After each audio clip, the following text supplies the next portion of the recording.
What I want to do is try to make a difference in another way.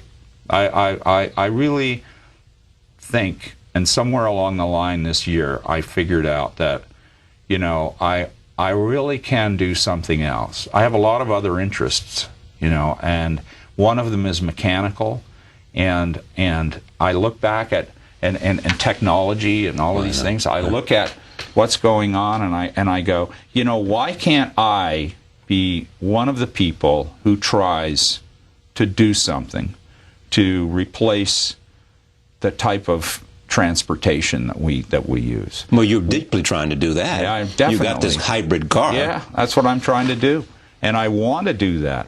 I want to. I set a goal, a lofty goal for my organization of my friends that I've met, to eliminate roadside refueling. I know.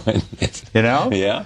And that's, you know, you talk about the audacity of hope. Tell me about exactly. You know, that's what I want to do, though, and I don't think you can get there unless you aim at it. I think we are going to get to that point.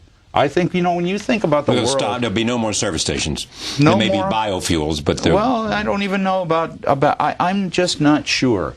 I would just like to eliminate the need for us to have to use these things that cause all the war and all of the disturbances and all addiction of to the oil and grief. all of that. Yeah. All of the suffering around the world is all about energy. Even the climate is based on the energy problem, the environmental problems, and the social, the cultural. Look what we've done. It's a 7,000 or 8,000 year old city we were bombing, and you know, the museum got looted. All this old stuff it's been there for centuries. Now people don't know where it is. You know, I mean, look what happened. It bothers me. I look at it and I go, I got to step back. Why is this happening? And I'm just a bump on a log. I'm just a pinhead. I'm just a needle in a haystack. If I can try to do this, maybe other people can try to do it. You know, I don't think that I mean, I don't have anywhere near the knowledge of like GM or Ford or anybody like that of these. But I'm not a big company. But I have the internet. Yeah. And now, in this age, this is the 21st century, and we're smart. We got to start. Well, we're also connected so that you can tap into the smartness of a lot of other people. Yeah, we can start doing things now. We can start working with people that we've never met. We can go to YouTube. We can look at people's science experiments. We can look for over unity. We can look for all of these physics things that are happening out there that demonstrate that there is a possibility of no roadside refueling. All right. So what did you do? You went and built this car. You took the fossil fuel gasoline engine out. Mm-hmm. Now, what was it? Was it a Lincoln? What was it? It's a 59 Lincoln Continental. It's looks like a big box. 19.5 feet long, 2.5 tons. It's a convertible. Now, did you do this to a Hummer too, or just to? Well, I have an H1 that it's just a biofuel Hummer. It's basically like it always was, but now it runs on vegetable oil. But what did you do? So you say, look, I'm not GM and I'm not Ford and I'm not Toyota and they ought to be doing this, but I'm going to do this. Well, they're doing it too, but I don't think they're doing it they're not as free as I am. Free to do what? Free to do anything. Yes, that's true. Free to do whatever I want to do because the world is so big and there's so many places to reach out to. So they're constrained. They're in their rooms. They're in their structure. And there's brilliant people in there working within a structure. The structure could be, you can interpret it as being a jail. You can't... Certainly confining. You can have a bad idea and get, people you go down in stature from a stupid idea. Yeah. Me, it doesn't matter. I'm not scared to fail, okay? That's why I have this goal. Because I don't care if I fail. I want to try to get there. I would love to succeed.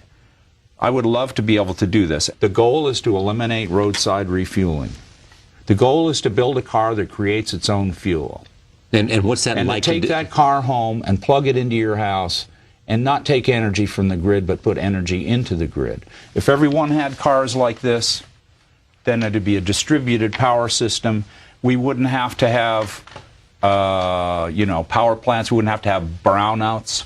We wouldn't need all of the things that are happening, like in California, all these things with our energy, and it's going to get worse, not better, if we don't use the grid, but send the fuel, send the energy out from the houses. Envision a furnace, okay, in a house in New York City, okay, right. that has an energy center in it and generates power, heat, and cool. Turbines put out cool. Engines put out heat. You can generate heat from energy, and you can power your house. And what you don't use goes into the wires and goes out to your neighbor's house or to down the street, but into the grid. Just envision a power furnace that makes it go. Everything goes the other way. I don't think it's impossible.